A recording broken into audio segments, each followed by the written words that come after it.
Well, once again, let me welcome you here to church. You know, every time that there is a terrible tragedy like just happened in New Zealand, oftentimes people get on this weird thing where they, say that, people offering only thoughts and prayers are not enough. And of course, I think as a priest, each time I hear this, that indeed, prayers without action are prayers that don't mean anything. I mean, when we pray the Lord's Prayer that God's kingdom would come and be done on earth, what we're saying is that we're going to participate in that. And it strikes me that one of the great needs of our life and of our society right now is something that we have some people in the front lines dealing with, and that is David and Cheri Hartman, and the issues around addiction, the opioid crisis, and all the rest. And I was asked to consider how St. John's might participate in making the realm of God more done on earth as it is in heaven through our efforts to help them. And so I've asked them to come here today and offer us a St. John's Minute, and then after the service to talk to each and every one of you who might be willing to be a part of the solution for people in terrible need. Welcome.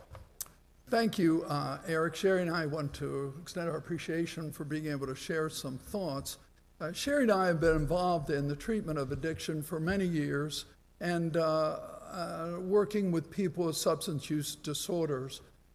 I think one of the great quotes I've recently heard goes very well in this situation, and that is that individuals with substance use disorder need love most at the time when they seem to least deserve it. I feel that many of these individuals, when we first start working with them, are angry, hostile, defensive, and yet with care and love, they can become the most loving, caring individuals.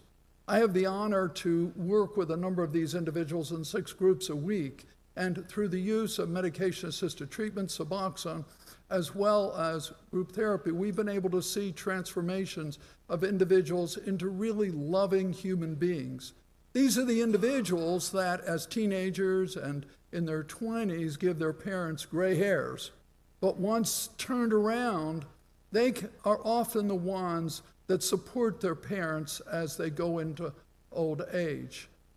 I encourage you and invite you all to be involved, overlook our stigma or prejudice of working with substance use disorder, and reach out to the people in our families, our parish, our community, and I will assure you, you will get much love in return. Good morning. So much has been happening here at St. John's that's been especially thought-provoking for me.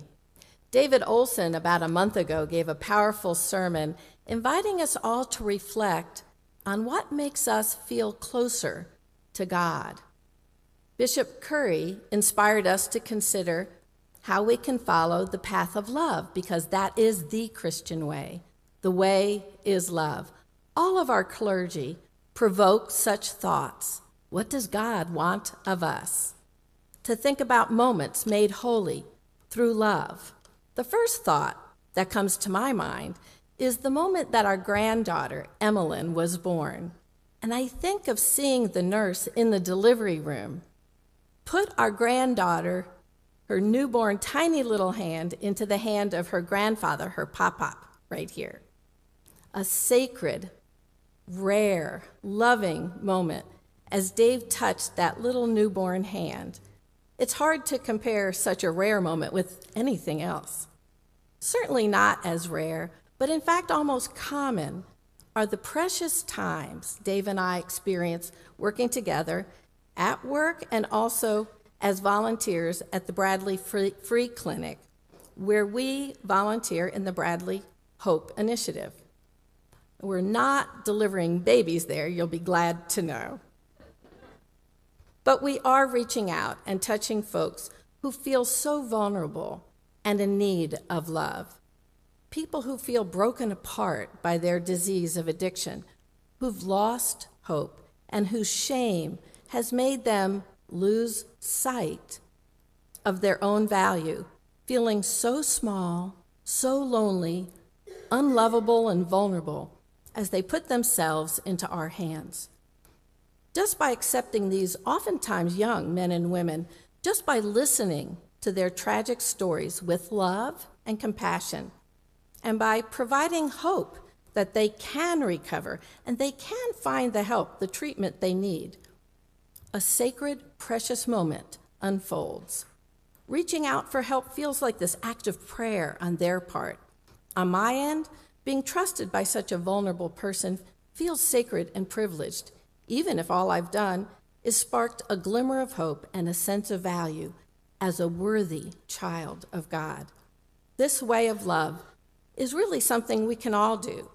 Maybe you've been moved by Beth Macy's book, Dope Sick, or inspired by our preachers to consider other ways to love thy neighbor, or you'd like to consider yourself being available to being a helping hand in whatever way best suits you.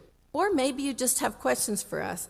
Dave and I will be in the narthex after the service. Thank you. And thank you very much for the good work you do.